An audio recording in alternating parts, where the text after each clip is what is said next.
Bismillahirrahmanirrahim. Assalamu alaikum. My name is Hassan, and today we are going to set up or add business or on WhatsApp business. So we are in tools. So open tools option in WhatsApp business, and then you see multiple option. Now you see manage your account, and then you see profile.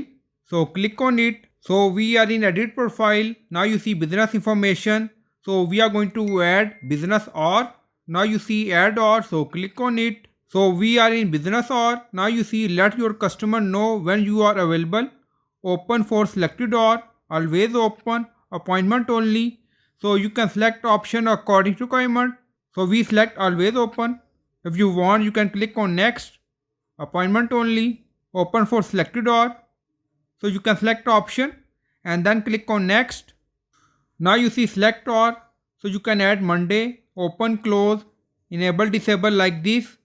You can add multiple set of or. You can add break also. Now you see if we add 9 a.m. and then close 12 p.m. and then open again 1 p.m. and then close 7 p.m. So you can do setting according to requirement. Now you see and then click on save. Now back. Now select always open. Next. Now you see Monday 24 hour.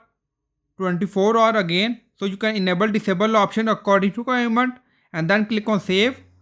So I hope you like this video. Please like, comment, share, subscribe. Thank you for watching.